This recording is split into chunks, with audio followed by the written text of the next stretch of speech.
Jusqu'à 13h30, les midis de culture. Nicolas Herbeau, Géraldine Mosna-Savoie. Place à la rencontre. Aujourd'hui, notre invitée est artiste plasticienne et son matériau de prédilection, c'est le carton. Oui, le carton qu'elle coupe, taille, cisèle, ponce, créant des œuvres à la fois monumentales et miniatures. Tel ce promontoire, pièce maîtresse de son exposition Tromper l'œil, que l'on peut découvrir jusqu'au 14 septembre à Paris et qui se déploie sur quelques mètres carrés à peine.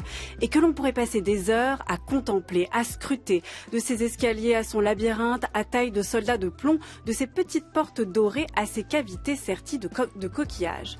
J'ai retrouvé, pour ma part, le plaisir que j'avais eu enfant à découvrir un effrayant nid de guêpes dans ma chambre, sculpture à la fois naturelle et artisanale, imposante et pas si grande, c'est vrai, d'une rare finesse mais terriblement dangereuse, l'art de faire grand en détail. Eva Jospin, bonjour. Bonjour. Et bienvenue dans les Midis de Culture. Merci. Est-ce que vous aussi, vous avez eu un nid de guêpes dans votre chambre quand vous étiez enfant?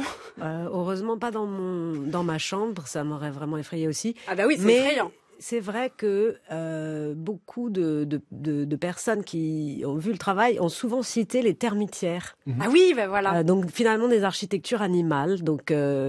Ça me va très bien. Ça vous va, architecte, ouais. Finalement, plasticienne, c'est un peu convenu, un peu vague. Je suis un architecte animal. Architecte animal, voilà, c'est ça votre définition. Votre exposition, Eva Jospin, Tromper l'œil, se découvre à Paris, à la Galleria Continua, c'est jusqu'au 14 septembre. Le promontoire dont j'ai parlé en est la pièce maîtresse. Est-ce que vous pouvez nous le décrire, ce promontoire? On en a en plus un peu parlé avant d'entrer en studio. C'est toute une architecture aussi. C'est toute une architecture. En fait, c'est comme un jardin suspendu dont on verrait la surface et le sous-sol, qui a plusieurs plans, plusieurs niveaux et qu'on ne peut pas voir que d'un seul point de vue. Donc finalement, cette idée de promontoire, c'est un espace généralement dans un jardin qui nous permet de découvrir un paysage plus grand. Et puis nous-mêmes visiteurs, enfin en tout cas moi, quand je crée l'œuvre et puis pour les visiteurs par la suite, c'est une œuvre qui invite au déplacement et qui ne se résume pas à une face en fait, qui est multiface. Voilà. Il y a ce paradoxe dans cette œuvre d'être à la fois monumentale, c'est-à-dire imposante, et en même temps miniature, toute petite. On découvre des détails, on prend du temps à explorer, à regarder ce labyrinthe. J'ai parlé des petites portes en fer doré. J'avais l'impression d'avoir face à moi une maison de poupée. Je voulais avouer, je l'ai touchée parce que je voulais voir comment. Elle touche toujours. Hein. Voilà, c'était solide. Ouais. Non, pas au musée. J'ai peur qu'un garde me tombe dessus, mais là, j'en ai profité. Oui, en fait, dans les œuvres en général, et même les œuvres de beaucoup plus grand format que Promontoire, j'essaye toujours de travailler ces deux échelles simultanément. C'est-à-dire une échelle presque de l'ordre de la miniature, de l'orfèvrerie, du détail, de la minutie, et en même temps qui peut se perdre dans des œuvres certaines très monumentales. Et j'aime bien jouer sur ces deux échelles à la fois. Et dans l'œuvre Promontoire, comme justement c'est pas une œuvre monumentale, c'est une grande œuvre autour de laquelle on tourne qui fait plusieurs mètres, mais elle n'est pas monumentale comme d'autres que j'ai pu faire. L'idée, c'est de reconvoquer nos rêves d'enfant, c'est-à-dire la maquette, le parcours, le jeu de billes, les soldats de plomb. Ça m'a amusé aussi cette référence que vous avez faite en parlant de l'œuvre.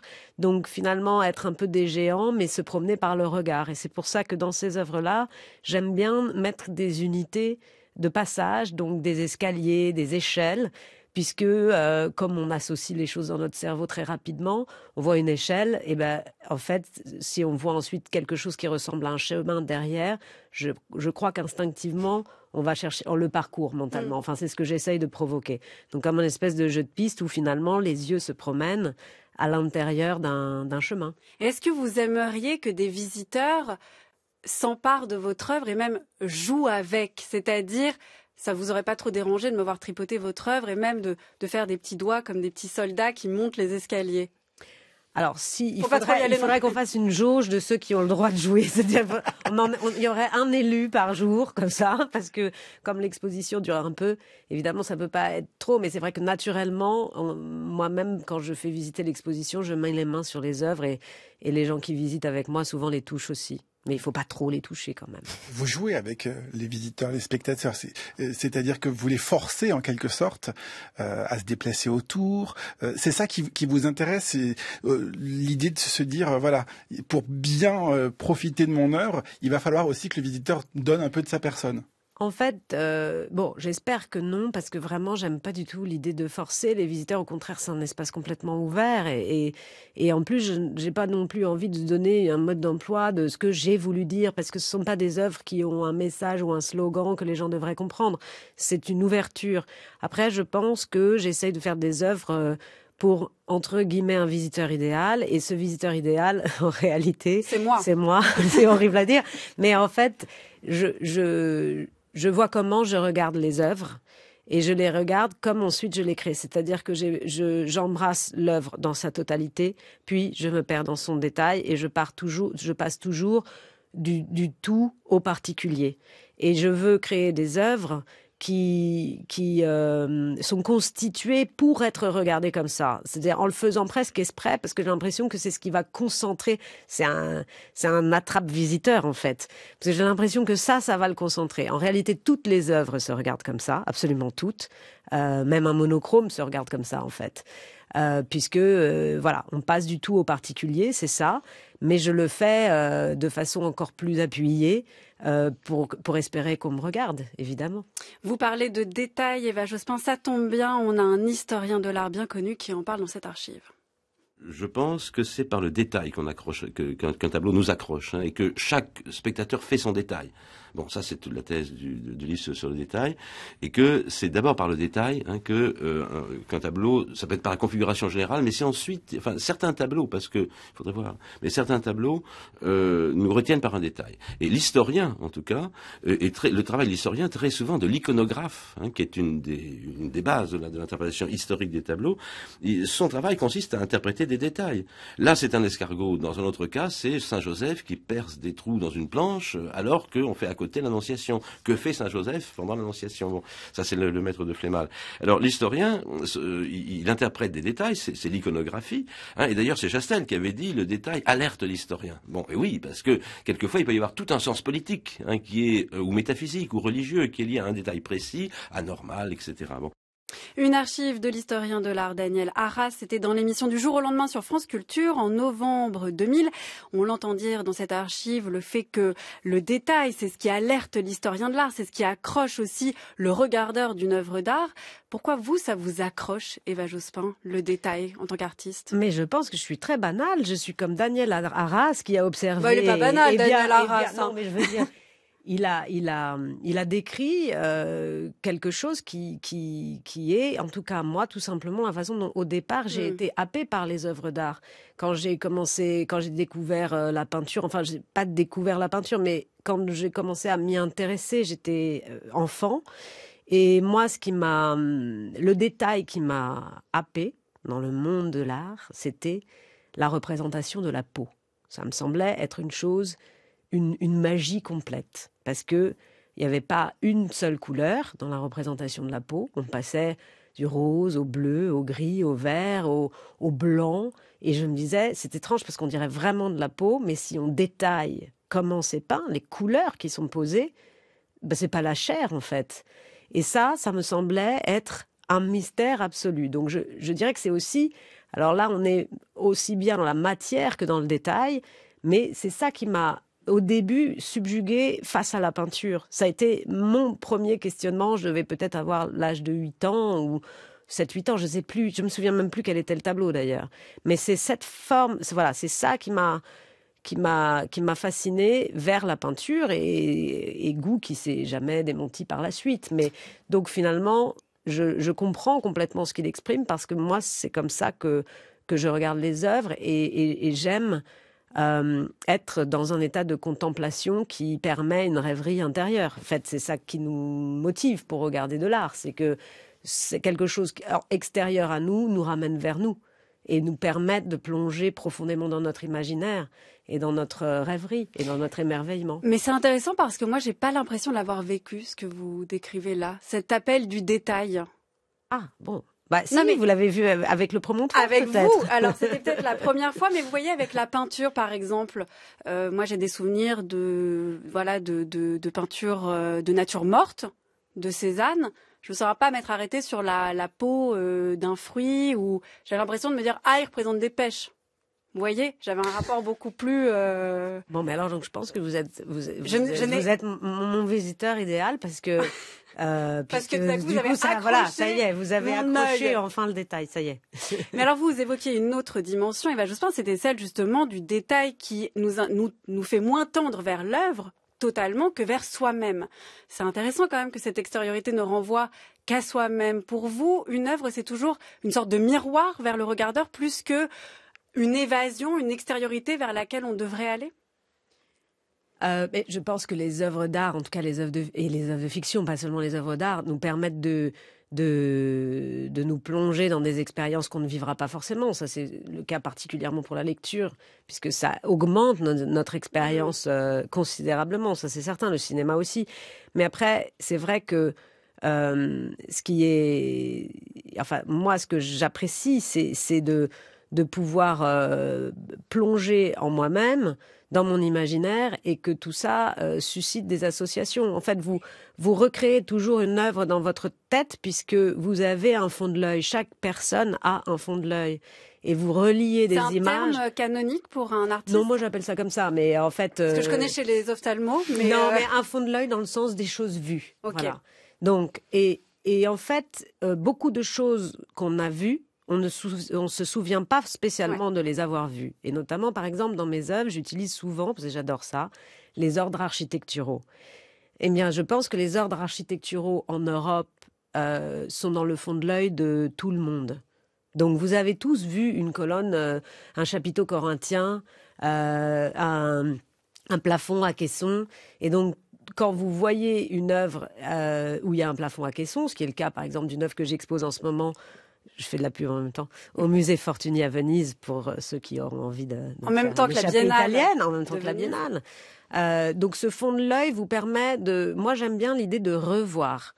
Donc j'essaye finalement de créer des œuvres avec ce sentiment de revoir. Et pour ça, j'utilise soit des thèmes, soit des formes qui peuvent être soit des formes archaïques, donc, ou même qu'on peut considérer comme des architectures archaïques, comme la forêt ou la grotte, mais également les ordres architecturaux, les fabriques de jardins, et toute une série de formes qui peuplent nos imaginaires et qui, je crois en plus aujourd'hui, ça n'est pas une inspiration pour moi, mais on m'en a souvent parlé, peuplent aussi l'imaginaire de certaines personnes beaucoup plus jeunes, parce que les mondes recréés, les contre-mondes, sont les mondes de la science-fiction et des jeux vidéo. Puisque quand vous êtes dans un jeu vidéo, il faut créer un lieu, il faut créer un espace. Et généralement, vous partez un peu du vrai, un peu du faux. Et ça, au XVIIIe siècle, ça s'appelait un caprice, c'est-à-dire un petit style de peinture, les capriccios, qui recréaient un peu du faux, un peu du vrai.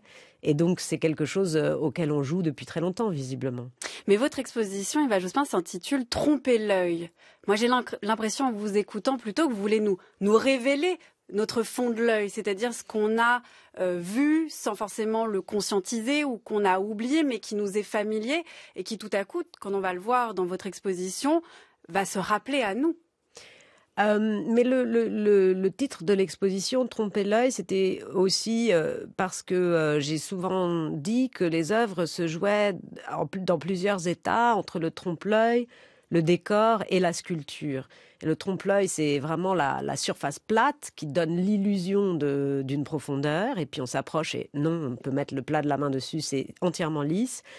Le décor, au contraire, c'est que la forme et la lumière. Et puis dès que la lumière s'éteint, la forme, elle est banale, c'est peut-être du polystyrène en fait, c'est peut-être un bout de carton, c'est rien de spécial. Ça pourrait être même une couverture en boule et puis avec la bonne lumière, on dirait un monstre ou une fontaine. Enfin voilà, c'est comment la lumière et les formes peuvent s'inventer. Et la sculpture, au contraire, doit être vue aussi près que le trompe-l'œil et aussi loin que le décor. Et donc moi, j'aime bien travailler les sculptures dans ces trois états-là.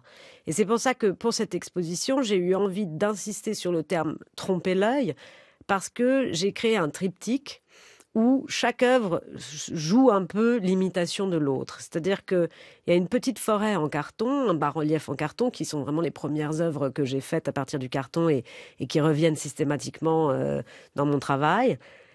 Et finalement, cette forêt en carton, parfois, on ne sait pas très bien reconnaître le matériau immédiatement. On peut imaginer que c'est du bois. Donc il y a déjà un premier trompe-l'œil et une ambiguïté entre le carton et le bois. Et puis, il y a une version brodée, toujours en 3 dimensions, donc vraiment un montage, un haut relief brodé qui imite le carton. Et puis, il y a la version en bronze qui est moulée à partir du carton. Donc là, tout d'un coup, ça m'a amusé de jouer ces déplacements où, au fond, on joue sur les illusions et sur, en fait, tout simplement la représentation. Qu'est-ce qu'on imite quand on imite, en fait? Et puis, dans une autre œuvre, il y a une petite grotte. Et moi, je mets toujours des coquillages. J'aime bien insérer des éléments naturels. Et cette fois-ci, j'ai inséré des vrais coquillages et des coquillages qui sont brodés en perles. Donc là aussi, et c'est vrai que ces jeux d'imitation, alors évidemment, je ne les ai pas inventés, ils sont présents dans l'ornement, dans l'histoire de l'art, dans la vie et dans les expressions multiples. Mais c'est vrai qu'ils nous fascinent et je pense qu'au fond, ils ont quelque chose pour moi, de joyeux. Je crois c'est la tromperie agréable. Voilà. Un peu comme c'est le celle carton. qui nous déçoit pas trop parce qu'en fait c'est un jeu. Et après il y a des tromperies bien plus violentes. Effectivement. Et l'espace de l'art, comme l'espace du théâtre peut-être, c'est un espace où en fait on peut jouer à tout puisque tout est faux. Donc finalement voilà, c'est un espace où on n'est pas en danger, mais on peut aller s'approcher de forêts sombres, peut-être menaçantes, de précipices, de grottes, de faux coquillages. Mon Dieu, c'était pas un vrai. Voilà, et tout mais ça on n'est se pas sent bien pas grave. tellement Non, floué. on joue. Mais c'est voilà. comme le carton d'ailleurs, c'est une agréable surprise d'une certaine manière. On se dit le carton est capable de ça, d'autant d'inventivité, de créativité. Comment vous y êtes venu au carton, Eva Jospin? C'est un déménagement qui s'était mal passé Bien passé. Non, c'est bien, vous avez fait une personnification du carton. Donc le carton fait tout ça tout seul. C'est bien. Et oui, non, mais c'est vrai, c'était un déménagement. En réalité, le carton est présent dans les ateliers. Moi, j'avais fait une micro-année d'architecture qui m'est restée visiblement avant d'intégrer les Beaux-Arts. On peut maintenant vous définir comme architecte animal. Ouais, voilà, je suis architecte animal, ça y est, depuis aujourd'hui, c'est fait. Et c'est vrai que le carton était toujours présent dans les ateliers pour faire des maquettes, pour faire voilà, pour mettre en volume en fait. Et puis aussi pour peindre, parce qu'on mettait un petit après, et puis on peignait parce que ça coûtait pas cher. Donc voilà, c'était un carton qui est très souvent présent dans les ateliers, mais qui est généralement un matériau complètement transitoire et qui est un moyen d'aller vers l'œuvre finale. Et je pense que ce que j'ai changé dans cette utilisation du matériau, c'est que j'en ai fait le matériau final. C'est-à-dire que, et encore que maintenant, il y a des choses en bronze et tout ça qui partent du matériau du carton. Donc, mais c'est quand même le matériau dominant dans cette exposition, en tout cas. Oui, toujours. Il y a des broderies aussi. C'est vrai. On va en parler aussi des broderies, mais à quel moment vous vous êtes dit, Eva Jospin, et si finalement le carton n'était pas un matériau transitoire, comme vous dites, mais l'œuvre finale? Dès que j'ai commencé à travailler des œuvres avec ce matériau, vous avez dit c'est possible. J'ai essayé. De toute façon, l'atelier c'est un lieu d'expérience, donc on a une idée, il faut la mettre en forme, et puis là on voit s'il se passe quelque chose. Et donc l'intention dès le début, c'était pas de faire des œuvres en carton en attendant de les faire dans un autre matériau. J'avais l'intention de faire des œuvres entièrement en carton. Après, la surprise, ça a été le cheminement avec ce matériau qui s'est complètement intégré à mon travail. Ça, je ne pouvais pas le prévoir à l'avance. Ça, c'est l'avancée d'une recherche qui s'est produite comme ça. Mais c'est surprenant à travailler le carton. Il y a quelque chose de très agréable pour moi, c'est que il est déjà c'est pas cher, hein, donc Et il y en a déjà plein les ateliers. Non, mais donc, voilà, il y en a partout. Donc, il y en a partout. On peut le récupérer partout. Et c'est vrai que pour moi, au début, comme jeune artiste, c'était aussi ça. L'idée que le carton était aussi simple qu'un papier et un crayon. C'est-à-dire que c'était un matériau pour la sculpture qui était aussi facile. Vous n'aviez pas besoin d'avoir un budget, de payer un artisan, de faire une il y a moins fonte de de pression, bronze. non, j'imagine Beaucoup aussi, moins de pression pour parce de que c'est rater moche. une œuvre, voilà. On À la veine, arrache, hein. on recommence. Et voilà, j'allais venir à cette question de la plasticité du carton, c'est-à-dire que en fait, c'est étrange parce que je fais des œuvres qui sont réversibles dans le sens où qui ont une double face ou plusieurs points de vue, mais le matériau que j'utilise, il est toujours réversible ou augmentable ou pas. Donc toutes les œuvres que vous avez vues, potentiellement, je pourrais les retravailler, rajouter quelque chose, les agrandir, les réduire. Et il y a cette chose voilà, on appelle ça dans la peinture, on appelle ça un repenti. Mais moi, je le vis pas comme ça. Je le vis pas comme un repenti, mais comme un possible toujours. Et l'idée que potentiellement, je peux toujours retravailler toutes les œuvres. Guardate a me! Guardate a me! Giovanni! Guarda me! Guarda me! Oh! Vous habitez un beau quartier, dites-moi, à Rome. Vous avez choisi le quartier idéal, non? Le quartier del Colosseo. Oui, il y a un garçon là, il habite avec maman et j'aime beaucoup la Rome ancienne parce que la Rome moderne n'est pas trop belle. Ici à Colosseo, le Colosseo n'avait pas de palais autour, il y avait des collines et il n'avait pas d'électricité, il y avait seulement la lumière de la lune. Oui. Et alors tous les amoureux venaient ici à faire des sérénades, à faire l'amour.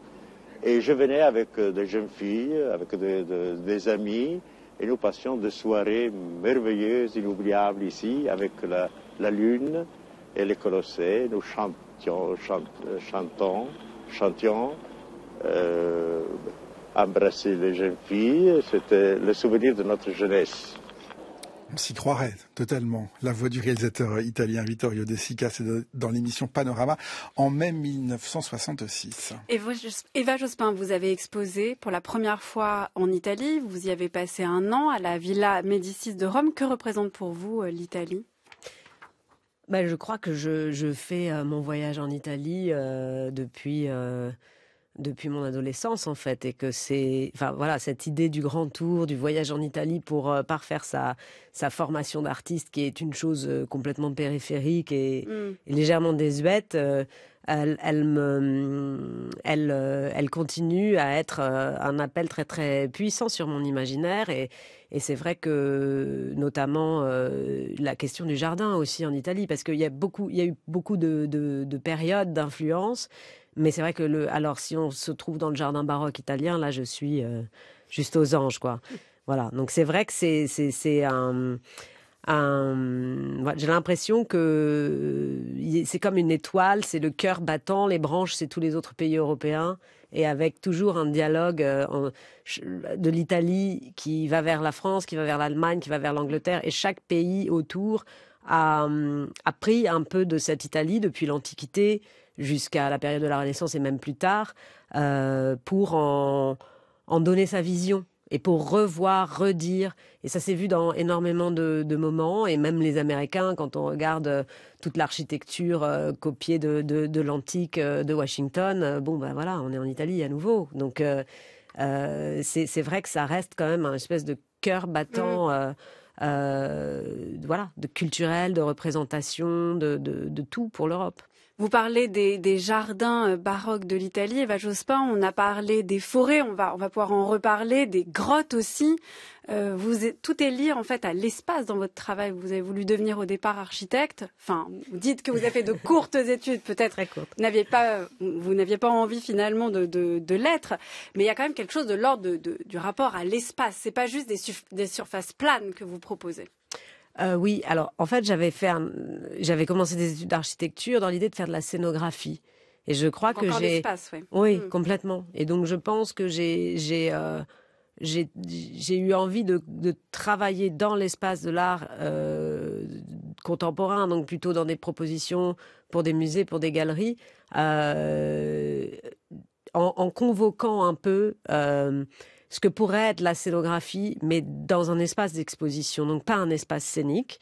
Et il y a de nombreux espaces qui sont indéfinis, qui m'intéressent profondément. C'est-à-dire que j'ai comme une impression qu'il y a eu un moment avec l'utilisation de la perspective dans la représentation picturale qui se passe à la Renaissance.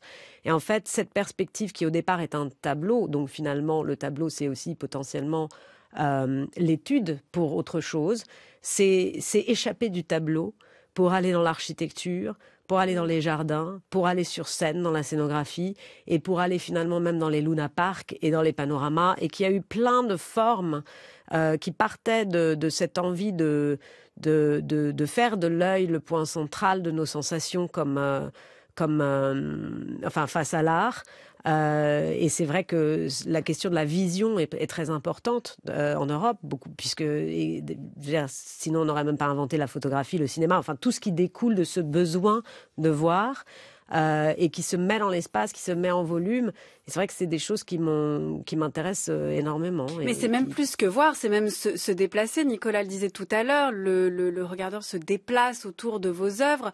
Même les tapisseries que vous pouvez faire avec de la broderie sont à plusieurs dimensions. Je sais bien qu'on parle de perspective et de plusieurs plans dans un tableau, mais là il y a quelque chose où si on se met sur le côté, le tableau est lui-même en épaisseur. On peut voir à travers les mailles de votre tableau presque, Eva Jospin. Oui, non, mais c'est vrai que oui, l'idée du déplacement, c'est pour ça que je parlais de la scénographie ou des parcs d'attractions. C'est-à-dire que ce sont des mondes inventés.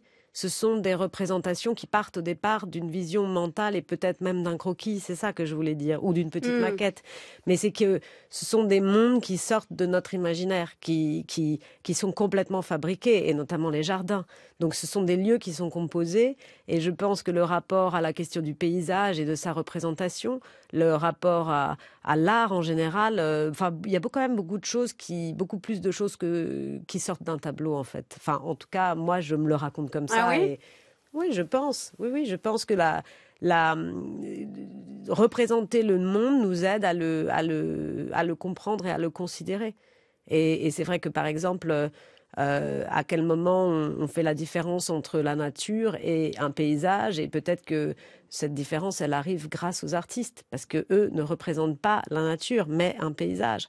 Donc une vision plus grande, ou en tout cas et c'est une vraie question. Donc je pense que la représentation nous permet de penser le monde. Mais la question de l'imitation, c'est fondamental parce que ça rejoint même la question du trompe-l'œil ou de l'illusion. On a l'impression d'y être tout en sachant qu'on n'y est pas. Qu'est-ce que ça permet en fait de savoir en plus? Ça, c'est une vraie question pour vous en tant qu'artiste, mais même, j'ai l'impression aussi, grande connaisseuse de l'histoire de l'art. Non, vous faites l'amour, mais un peu quand même depuis tout à l'heure. Je suis pas une grande connaisseuse de l'histoire de l'art parce que en réalité, je picore entre guillemets dans les choses qui vont être fécondes pour moi. Donc je suis pas une spécialiste justement, je suis peut-être une spécialiste. J'ai des niches comme ça, on va dire. Donc il y a des choses qui m'intéressent parce que je vais pouvoir les convoquer dans mon travail comme inspiration. Et puis après, il y a aussi des artistes que j'aime et qui n'ont rien à voir avec ce que je fais. Ouais. Heureusement, j'ai quand même la capacité de voir les autres. Qu'est-ce que ça permet quand même, la représentation? C'est-à-dire l'imitation qui soit une imitation qui est sue par le spectateur. J'ai du mal à répondre parce que je pense que c'est pas clair pour nous. C'est-à-dire que déjà Baudelaire parlait beaucoup de ça, parlait beaucoup de ce besoin de l'illusion de passer par le faux pour comprendre le vrai. Donc peut-être que c'est ça, mais il faudrait essayer de creuser cette question. Ce qui est certain, c'est que l'imitation, elle est partout dans la nature. Un phasme, un caméléon. Je veux dire que une fleur. Au fond. Donc cette question de l'illusion, elle est ailleurs que dans nos pratiques. Alors peut-être que déjà ça, on l'observe et on le voit partout et on est contaminé par la question de l'illusion et du faux.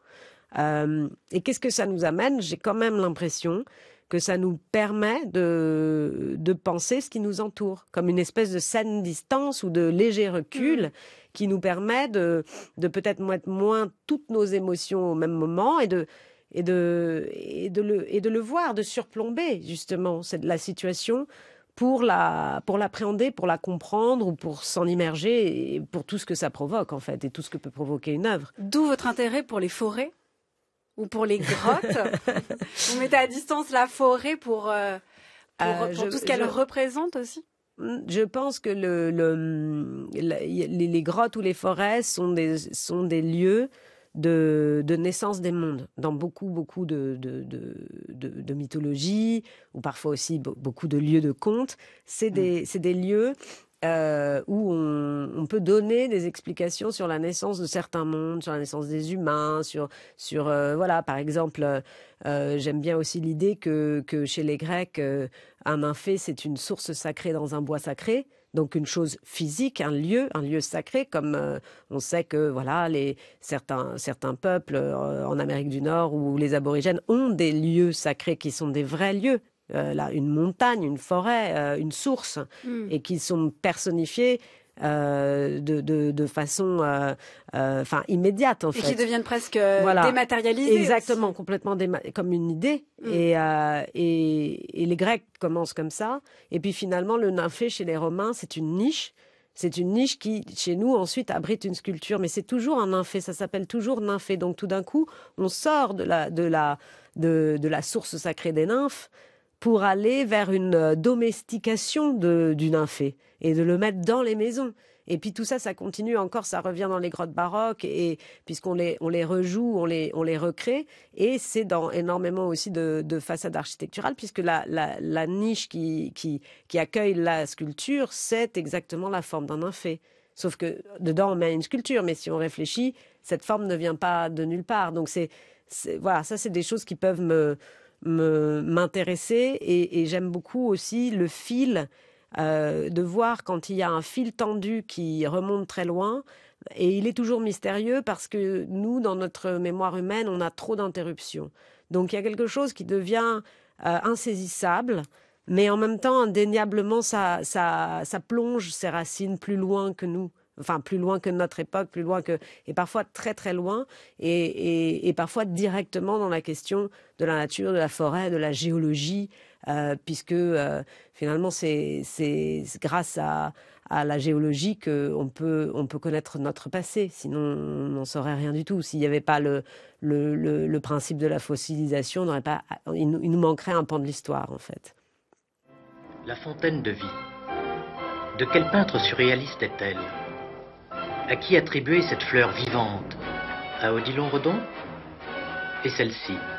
À Dali ? À Max Ernst ? Ou à quelque autre de nos contemporains ? Eh bien non.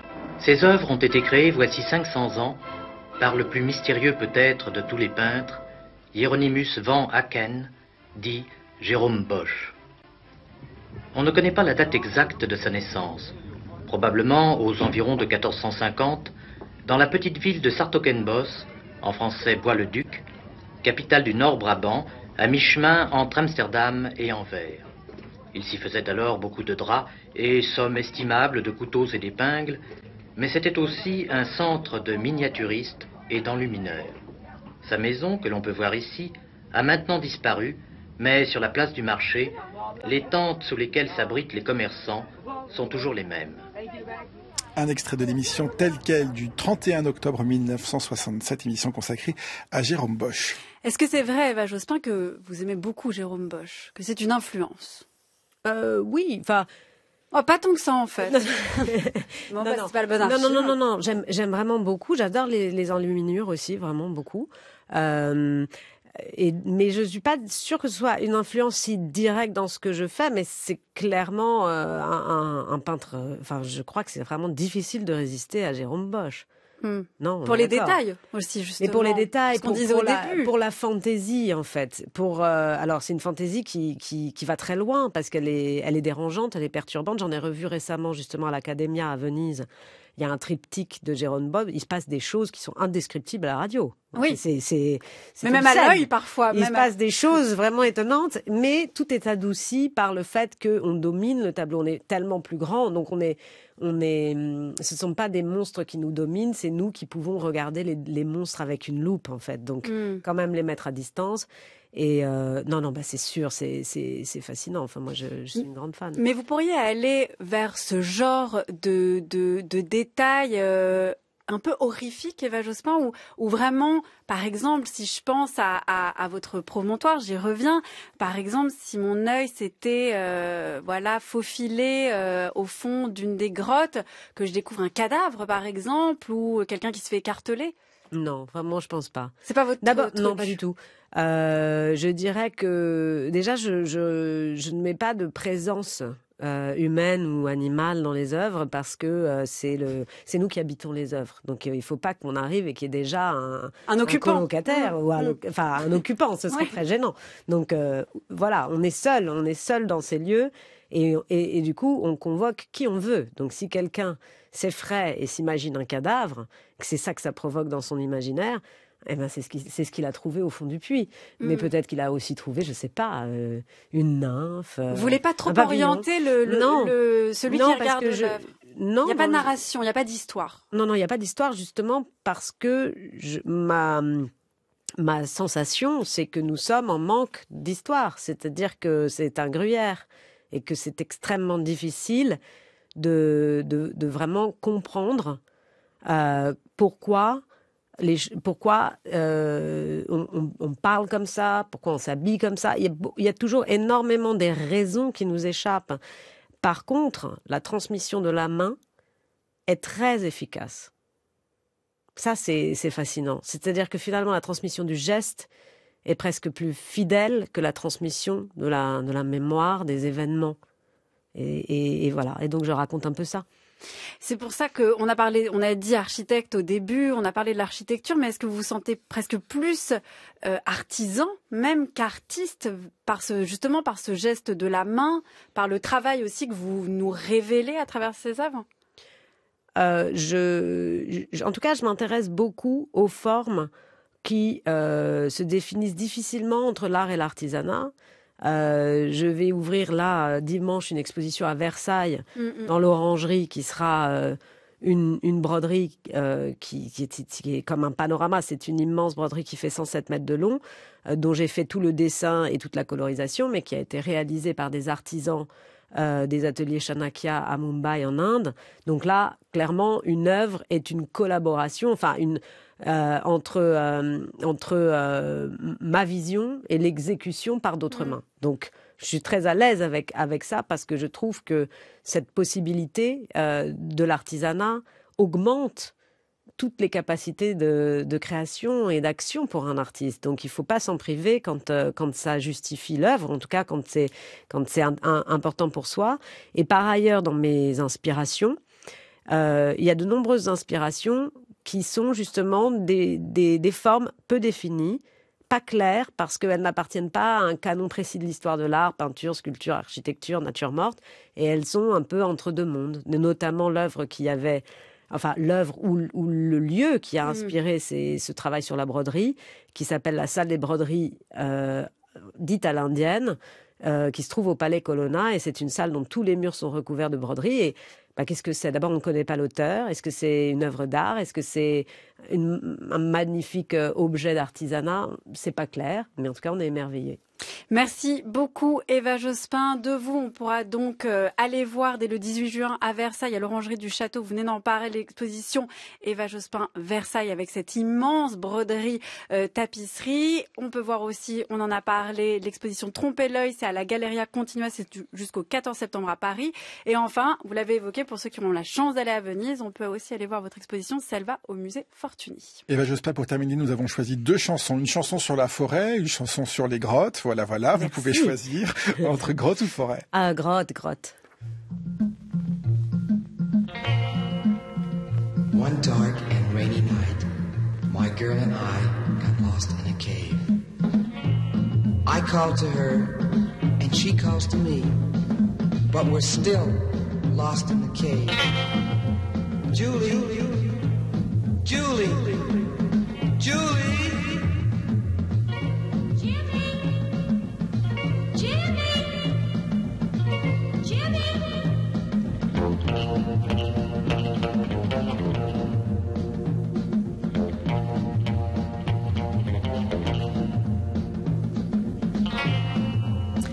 On se quitte avec cette chanson The Cave, Gary Spiderweb. Un grand merci encore à vous Eva Jospin et un grand merci à l'équipe des Midi de Culture qui sont préparés par Issa Touendoy, Anaïs Isbert, Cyril Marchand, Zora Vignet, Laura Dutèche-Pérez et Manon Delacelle. Réalisation Louise André, prise de son Élise Le. Pour écouter cette émission, rendez-vous sur le site de France Culture et sur l'application Radio France. Merci Nicolas, à demain. À demain Géraldine.